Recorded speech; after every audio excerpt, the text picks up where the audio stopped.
नमस्कार विद्यार्थियों, इस वीडियो में आप सभी का स्वागत है। आज हम कक्षा 6 इतिहास का छठा अध्याय नए प्रश्न नए विचार का दूसरा भाग पढ़ेंगे। इस भाग में हम जैन धर्म, संघ, विहार व आश्रम व्यवस्था के बारे में जानेंगे। सबसे पहले हम देखते हैं जैन धर्म। ये जैन शब्द है, ये जिन से निकला है और इस जिन का अर्थ होता है विजेता। जैन शब्द जिन शब्द से निकला है और इस जिन शब्द का अर्थ होता है विजेता। जैन धर्म में तीर्थंकर हुए हैं। इनमें 24वें तीर्थंकर थे वर्धमान महावीर और इनका समय है लगभग 2500 वर्ष पूर्व। वर्धमान महावीर, इनका जो समय है वो आज से लगभग 2500 वर्ष पूर्व है। वर्धमान महावीर है वो वज्जी संघ के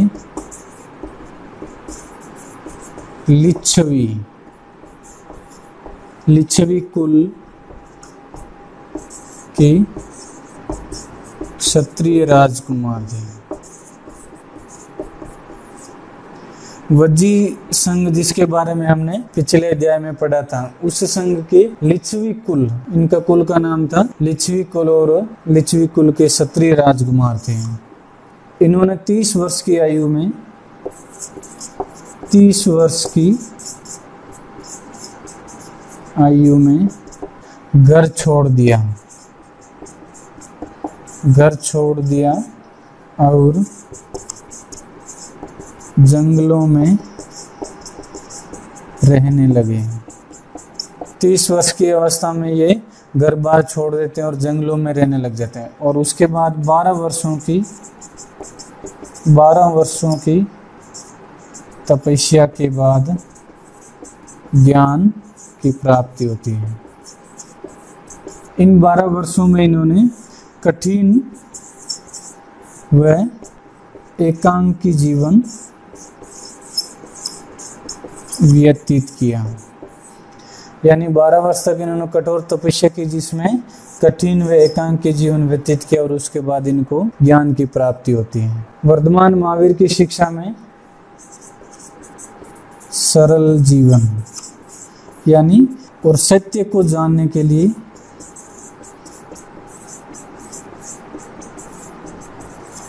घर बार सब छोड़ देना चाहिए।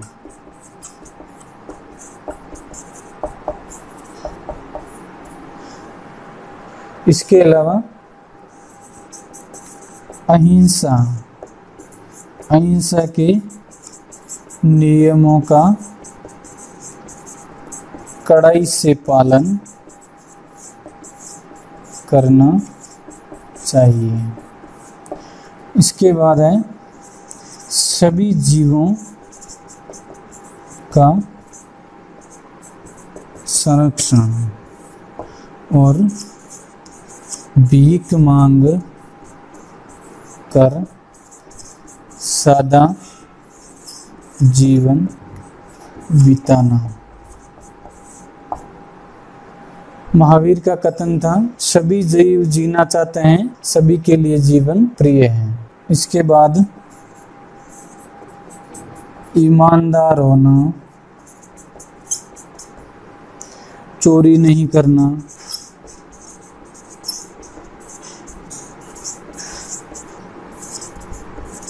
ब्रह्मचर्य का पालन,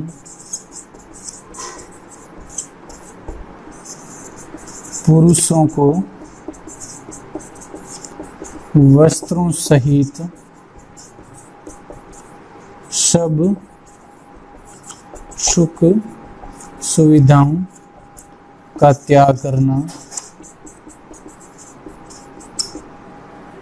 महावीर ने अपने अनुयायियों के लिए बताया कि सरल जीवन व्यतीत करना, सत्य को जानने के लिए घर बार सब कुछ छोड़ना, उसके अलावा अहिंसा के नियमों का कड़ाई से पालन करना, सभी जीवों का संरक्षण, भीख मांगकर सादा जीवन बिताना, ईमानदार होना, चोरी नहीं करना, ब्रह्मचर्य का पालन, इसके अलावा पुरुषों को वस्त्रों सहित सब सुख सुविधाओं का त्याग करना। तो ये सब क्या है, आम लोगों के लिए तो संभव नहीं थी, इसलिए इनको ज्यादातर व्यापारी वर्ग, इन सब नियमों को ज्यादातर व्यापारी वर्ग ने अपनाया और आज जैन धर्म का पालन करने वाले ज्यादातर लोग हैं वो व्यापारी हैं। और महावीर जैन ने जो अपनी शिक्षा है वो शिक्षा प्राकृत भाषा में दी है, प्राकृत भाषा में। और ये जो प्राकृत भाषा थी उस समय के आम लोगों की बोलचाल की भाषा थी, इसलिए इनकी शिक्षाएं जन जन तक पहुंची। जैन धर्म है वो उत्तर भारत, उत्तरी भारत के कुछ हिस्सों के अलावा गुजरात, कर्नाटक, तमिलनाडु आदि क्षेत्रों में फैला। महावीर तथा उनके अनुयायियों की शिक्षाएं कई शताब्दियों तक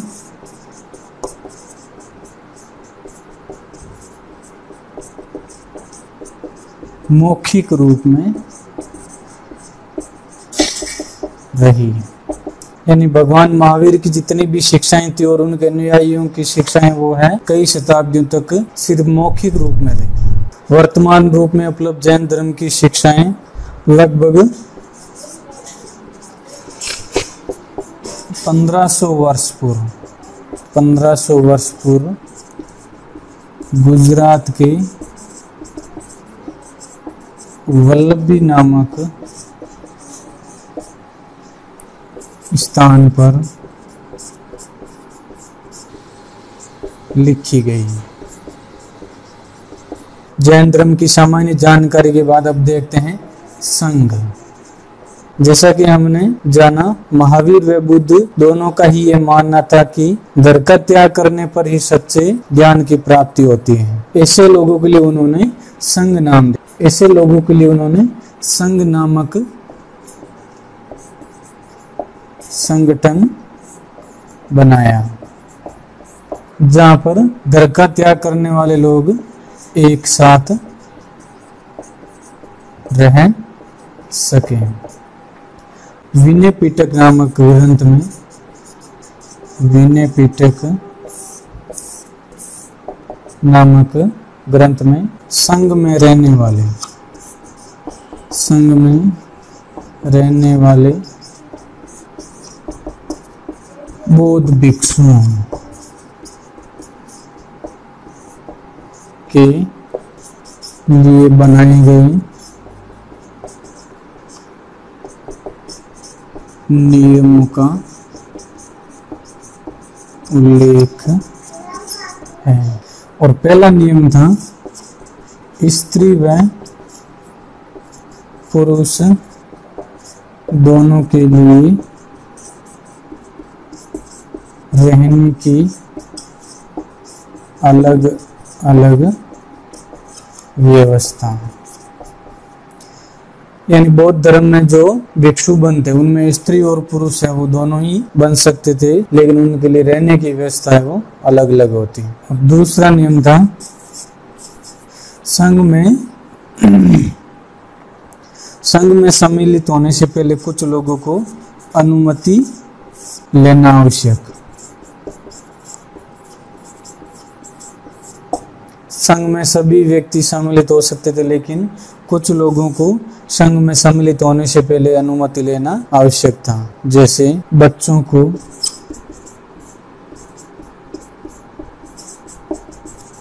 माता पिता से, दास को स्वामी से, कर्जदार को देनदार से, पत्नी को पति से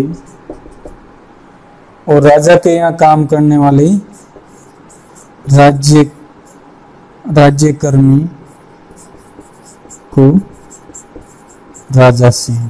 यानी संघ में सम्मिलित होने वाले कुछ लोगों के लिए अनुमति लेना आवश्यक था। उसमें बच्चों को माता पिता से अनुमति लेनी पड़ती, दास को अपने स्वामी से, कर्जदार को अपने देनदार से, पत्नी को अपने पति से, वह राज्य के कर्मी यानी राजा के यहाँ काम करने वाले जितने भी कर्मचारी थे उनको राजा से स्वीकृति लेनी आवश्यक होती थी। संघ में प्रवेश लेने वाले स्त्री पुरुषों को सादा जीवन जीना पड़ता है। इसके अलावा अधिकांश समय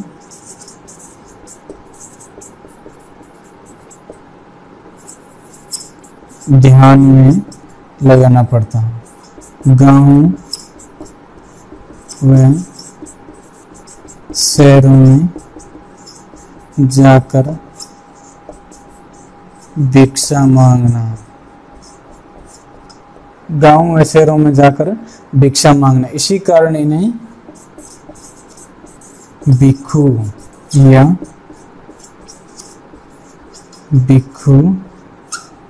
भिक्षुणी कहा जाता है। गांव व शहरों में जाकर भिक्षा मांगने वालों के लिए उस समय भिक्षु या भिक्षुणी शब्द काम में लिया जाता, जो प्राकृत भाषा का शब्द था, जिसे हम वर्तमान में साधु व भिखारी भी कहते हैं।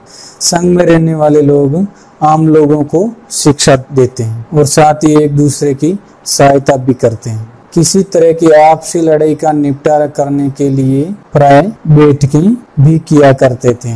संघ के बाद है विहार। जैन तथा बौद्ध धर्म के भिक्षु पूरे साल एक स्थान से दूसरे स्थान पर घूमते हुए लोगों को उपदेश देते थे। केवल वर्षा ऋतु में एक स्थान पर रहते हैं, क्योंकि बारिश के समय में एक स्थान से दूसरे स्थान पर जाना कठिन होता है, इसलिए बारिश के समय में एक ही स्थान पर रहते हैं। ऐसे समय में वे अपने अनुयायियों द्वारा उद्यानों में बनाए गए अस्थायी निवास अथवा प्राकृतिक रूप से पहाड़ों में बनी गुफाओं में रहते हैं। और जैसे जैसे समय बीतता गया, भिक्षु भिक्षुणियों ने स्वयं तथा उनके समर्थकों ने अधिक स्थायी शरण स्थलों की आवश्यकता का अनुभव किया। तब कई शरण स्थल बनाए गए जिनको विहार कहा जाता है। किसको कहा जाता है? शरण स्थल। कुछ समय बीत जाने के बाद भिक्षु भिक्षुणियों ने व उनके अनुयायियों ने स्थायी निवास के लिए शरण स्थल की आवश्यकता महसूस की, जिसे विहार नाम दिया गया। और आरंभिक विहार है वो लकड़ी के बनाए गए,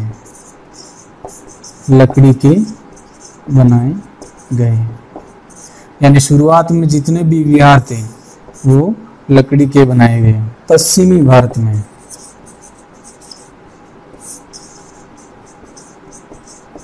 विशेषकर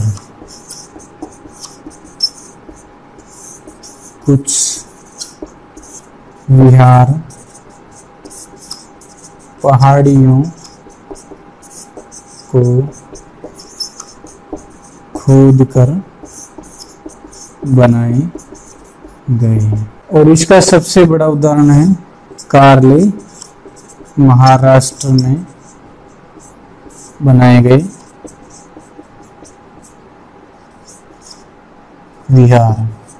पृष्ठ संख्या 63 पर इस गुफा का चित्र भी दे रखा है, जिसे विहार कहा जाता है। एक बौद्ध ग्रंथ में ज्ञात होता है कि जिस प्रकार समुद्र में नदियां गिरने के बाद अपना अस्तित्व खो देती हैं, उसी प्रकार बुद्ध के अनुयायी जब भिक्षुओं की श्रेणी में सम्मिलित होते हैं, उसके बाद वे अपना वर्ण, श्रेणी तथा परिवार त्याग देते हैं। ज्यादातर विहार है वो किसी धनी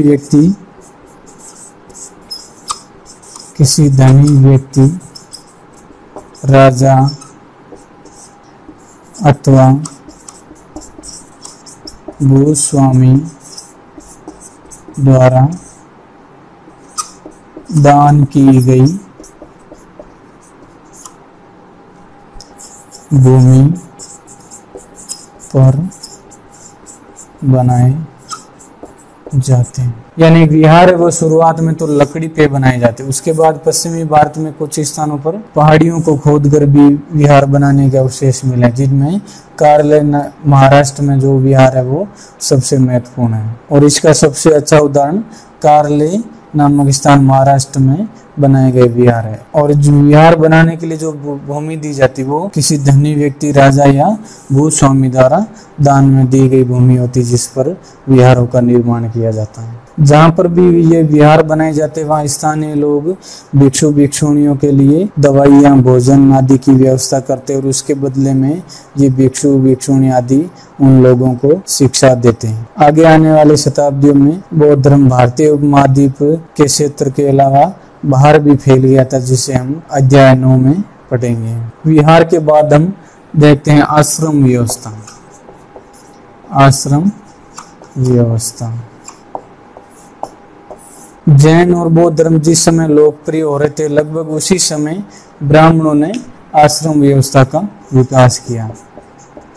ब्राह्मणों ने आश्रम व्यवस्था का विकास किया। इसका अर्थ है जीवन का एक चरण। आश्रम का अर्थ लिया गया है, अर्थ जीवन का एक चरण से, न कि जो पहले शिक्षण पद्धति थी उसमें गुरु और शिष्य आश्रम में रहते और वहीं ज्ञान प्राप्त करते, वो आश्रम व्यवस्था ये नहीं है। इसमें जीवन का एक चरण होता है जिसको आश्रम कहा जाता है। इस आश्रम व्यवस्था में जीवन के 4 अवस्था बताई गई है। इसमें पहली है ब्रह्मचर्य। इस अवस्था में ब्राह्मण, क्षत्रिय व वैश्य से सादा जीवन बिताने व वेदों का अध्ययन करने की अपेक्षा की जाती है। दूसरी अवस्था है गृहस्थ। इस अवस्था में विवाह कर जीवन यापन करना। आश्रम व्यवस्था की तीसरी अवस्था है वानप्रस्थ। इस अवस्था में लोगों से अपेक्षा की जाती है कि जंगलों में रहकर साधना करना। और चौथी अवस्था है संन्यास। इस अवस्था में सब कुछ त्याग कर सन्यासी बनने की अपेक्षा की जाती थी। इस प्रकार हम देखते हैं कि आश्रम व्यवस्था में 4 चरण थे। और पहला चरण था ब्रह्मचर्य, जिसमें ब्राह्मण, क्षत्रिय व वैश्य से सादा जीवन बिताने व वेदों का अध्ययन करने की अपेक्षा की जाती है। दूसरा था गृहस्थ, जिसमें विवाह कर जीवन यापन करना और घर गृहस्थी बसाना। उसके बाद तीसरा आता है वानप्रस्थ व्यवस्था, जंगलों में रहकर साधना करने की अपेक्षा की जाती है। और चौथा और अंतिम होता संन्यास आश्रम, जिसमें सब कुछ त्याग कर सन्यासी बनने की अपेक्षा की जाती थी। सामान्यतः स्त्रियों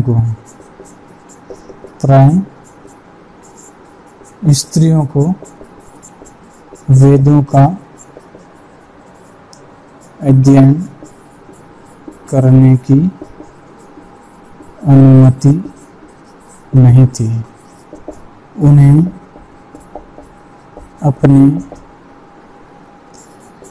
पतियों द्वारा पालन किए जाने वाले आश्रमों का ही